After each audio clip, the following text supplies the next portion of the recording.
ಅದೃಷ್ಟವಂತ ಗಿಳಿ. ತುಂಬ ವರುಷಗಳ ಹಿಂದೆ ಒಂದು ಸಣ್ಣ ಹಳ್ಳಿಯ ಪಕ್ಕದಲ್ಲಿ ಒಂದು ಕಾಡು ಇತ್ತು. ಆ ಕಾಡಿನಲ್ಲಿ ಬೇರೆ ಬೇರೆ ರೀತಿಯ ಪಕ್ಷಿ ಪ್ರಾಣಿಗಳು ಇದ್ದವು. ಅದರಲ್ಲಿ ಒಂದು ಗಿಳಿಯೂ ಇದ್ದಿತ್ತು. ಅದರ ಹೆಸರು ಚಿನ್ನಿ ಅಂತ. ಊರಿನ ಜನರು ಆ ಗಿಳಿಯನ್ನು ಅದೃಷ್ಟವಂತ ಗಿಳಿ ಎಂದೇ ಕರೆಯುತ್ತಿದ್ದರು. ಏಕೆಂದರೆ ಚಿನ್ನಿ ಎಲ್ಲಿ ಹೋದರೂ ಅಲ್ಲೆಲ್ಲ ಚಮತ್ಕಾರ ನಡೆಯುತ್ತಿತ್ತು, ಅಥವಾ ಯಾರದ್ದಾದರೂ ಅದೃಷ್ಟವೇ ಕುಲಾಯಿಸುತ್ತಿತ್ತು. ಚಿನ್ನಿ ಯಾರ ಮನೆಗೆ ಬಂದರೂ ಅವರ ಮನೆಯಲ್ಲಿ ಸುಖ, ಶಾಂತಿ, ಸಂಪತ್ತಿನ ಕೂಡಿರುತ್ತಿತ್ತು. ಇದೇ ಕಾರಣಕ್ಕೆ ಊರಿನ ಜನರಿಗೆ ಚಿನ್ನಿ ಎಂದರೆ ಬಹಳ ಅಚ್ಚುಮೆಚ್ಚು. ಚಿನ್ನಿಗೂ ಸಹ ಊರಿನ ಜನರೆಂದರೆ ಬಲು ಪ್ರೀತಿ. ಚಿನ್ನಿ ತಿನ್ನುವ ಹಣ್ಣು, ಹಂಪಲನ್ನು ಜನರೂ ಕೊಡುತ್ತಿದ್ದರು. ಹೀಗಿರುವಾಗ ಒಂದು ದಿನ ಒಬ್ಬ ರೈತ ತುಂಬಾ ದುಃಖಿಸುತ್ತಿದ್ದ. ಅವನ ಹೆಸರು ರಾಮು. ಮಳೆ ಬಾರದೆ ಅವನ ಹೊಲದಲ್ಲಿನ ಬೆಳೆಗೆಲ್ಲ ನಾಶವಾಗಿ ಹೋಗಿದ್ದವು. ಅವನಿಗೆ ಊಟ ಮಾಡಲು ಸಹ ಏನೂ ಇರಲಿಲ್ಲ. ಹಗಲು ರಾತ್ರಿ ಎನ್ನದೆ ಕೆಲಸ ಮಾಡಿದರೂ ಸಹ ಏನೂ ಪ್ರಯೋಜನ ಆಗಿರಲಿಲ್ಲ. ಹೀಗಿರುವಾಗ ಒಂದು ದಿನ ಜನರು ಅದೃಷ್ಟವಂತ ಚಿನ್ನಿಯ ಬಗ್ಗೆ ಹೇಳುತ್ತಿರುವುದು ರಾಮುವಿನ ಕಿವಿಗೆ ಬಿತ್ತು. ಚಿನ್ನಿ ನನಗೂ ಸಹಾಯ ಮಾಡಬಹುದೆಂಬ ಆಸೆಯಿಂದ ಚಿನ್ನಿಯನ್ನು ಹುಡುಕಿಕೊಂಡು ಹೊರಟ.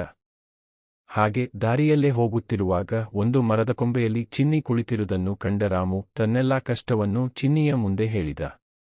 ಚಿನ್ನಿಗೆ ಅವನ ಮುಖ ನೋಡಿ ಪಾಪ ಅನಿಸಿತ್ತು. ನಂತರ ಮರದಿಂದ ಕೆಳಗಿಳಿದು ಬಂದು ಒಂದು ಹೊಳೆಯುವ ಎಲೆಯನ್ನು ರಾಮು ಕೈಯಲ್ಲಿಟ್ಟು, ಇದು ಒಂದು ಜಾದು ಎಲೆ, ಇದನ್ನು ನಿನ್ನ ಜೇಬಿನಲ್ಲಿ ಇಟ್ಟುಕೋ. ನೀನು ನಿನ್ನ ಹೊಲಕ್ಕೆ ಹೋಗುವಾಗ ಇದನ್ನು ತೆಗೆದುಕೊಂಡು ಹೋಗು, ಅದು ನಿನ್ನ ಅದೃಷ್ಟವನ್ನೇ ಬದಲಾಯಿಸುತ್ತದೆ.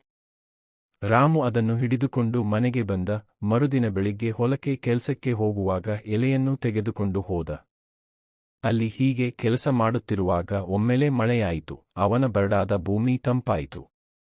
ಕೆಲವು ದಿನಗಳ ನಂತರ ಅವನ ಬೆಳೆಗಳು ಚೆನ್ನಾಗಿ ಬೆಳೆದವು. ಅವನ ಪರಿಶ್ರಮಕ್ಕೆ ಬೆಲೆ ಸಿಕ್ಕಿತು. ಅವನ ಅದೃಷ್ಟವೂ ಬದಲಾಗಿತು. ಈಗ ಅವನ ಬಳಿ ಉತ್ಪತ್ತಿಯ ಹೆಚ್ಚಿತ್ತು. ಸಂತಸದ ಜೀವನ ಅವನದಾಗಿತ್ತು.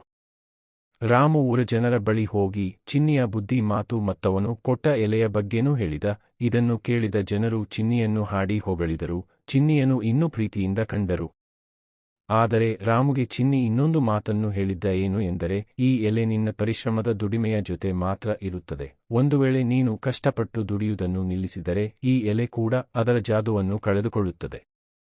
ರಾಮು ಚಿನ್ನಿಯ ಈ ಮಾತನ್ನು ಅರ್ಥ ಮಾಡಿಕೊಂಡಿದ್ದ. ಹಾಗಾಗಿ ಅದರಂತೆಯೇ ನಡೆದ. ದಿನೇ ದಿನೇ ಅವನ ದುಡಿಮೆ ಹೆಚ್ಚಾಯಿತು. ಊರಿನ ಶ್ರೀಮಂತ ರೈತರಲ್ಲಿ ಅವನು ಒಬ್ಬನಾಗಿದ್ದ. ಆದರೆ ಅವನು ಯಾವತ್ತೂ ಅವನ ಪರಿಶ್ರಮ ಮತ್ತು ಚಿನ್ನಿ ಸಹಾಯ ಎಂದೂ ಮರೆಯಲಿಲ್ಲ.